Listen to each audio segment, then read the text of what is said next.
अस्सलामुअलैकुम। 2024 में अगर आप गाड़ियों के प्राइसेस देख के परेशान हैं तो I have a gift for you. This is Mitsubishi lancer.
इस गाड़ी के अंदर पर्टिकुलर 3 वेरिएंट आते हैं। एक आता है 1.3, दूसरा 1.5 और तीसरा 1.6।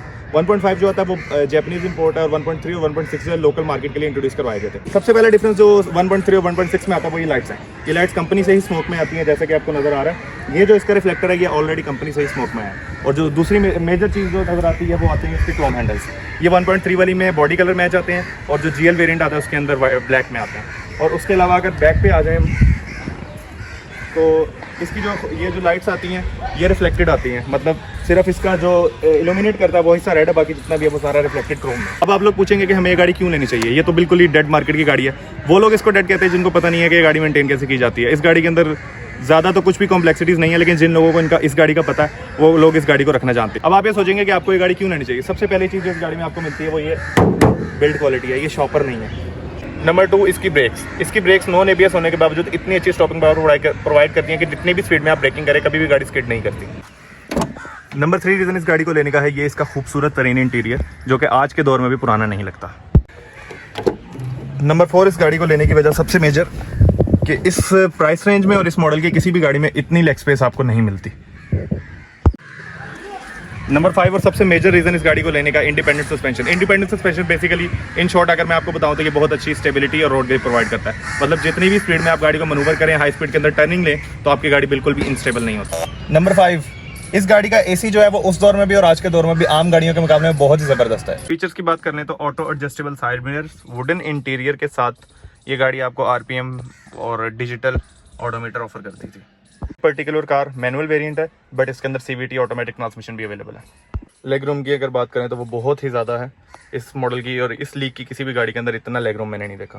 क्वालिटी की अगर बात करें तो ये क्रोम 2006 से इस गाड़ी के ऊपर मौजूद है और आज भी ये अपनी प्रिस्टीन कंडीशन के अंदर है।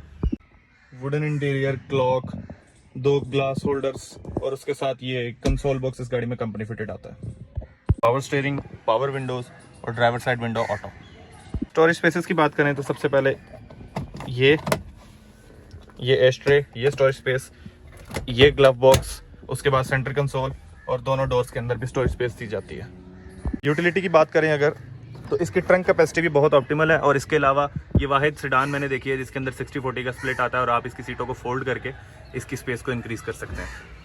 अगर हम बात कर लेते हैं प्राइस की तो जहाँ 30 लाख रुपए की अगर सुजुकी ऑल्टो लेने जा रहे हैं जो कि बिल्कुल ही शॉपर वाली जिसकी क्वालिटी है, तो उसके मुकाबले में ये एक सेडान है जिसकी बिल्ड क्वालिटी बहुत अच्छी है, इसका AC बहुत अच्छा है और बाकी सारे फीचर्स जो कि मैं आपको इस गाड़ी के बता चुका हूँ। ये गाड़ी आपको इन सारे फीचर्स के साथ कॉस्ट करेगी 11 लाख रुपए से लेके 15 से 18 लाख के दरमियान।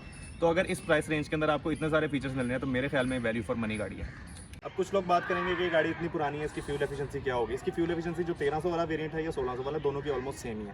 फ्यूल एवरेज ये गाड़ी देती है अच्छी ड्राइविंग कंडीशन में। अच्छी ड्राइविंग कंडीशन में अगर आप ज़्यादा शौकीन नहीं है, गाड़ी को पुश नहीं करते हैं, तो अच्छी ड्राइविंग कंडीशन में ये गाड़ी आपको दे देती है 10 किलोमीटर से लेकर 13 किलोमीटर तक की लोकल और 15 किलोमीटर से 17 किलोमीटर तक की लॉन्ग पे। और ये वो एवरेज मैं आपको बता रहा हूँ जो कि मैंने खुद एक्सपीरियंस की हुई है।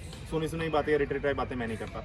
इस गाड़ी का 1300 वाला वेरिएंट भी मैंने यूज़ किया हुआ है, 1600 वाला भी यूज़ किया हुआ है, तो मैंने आप लोगों को बता दिया। अब आप लोगों की चॉइस है कि आप 30 लाख रुपए की जाके सुजुकी ऑल्टो परचेज करते हैं या कोई अच्छी क्वालिटी वाली वैल्यू फॉर मनी गाड़ी। तो गाइस ये थी आज की वीडियो। अगर आप इसी तरह की मजीद वीडियो देखना चाहते हैं तो मेरे चैनल को जरूर सब्सक्राइब करें, और किस गाड़ी की वीडियो देखना चाहते हैं और किस बजट की गाड़ियों की वीडियो देखना चाहते हैं please do let me know in the comments. और इस वीडियो को अपने दोस्तों के साथ शेयर करना बिल्कुल ना भूलिएगा। थैंक यू, अल्लाह हाफिज़।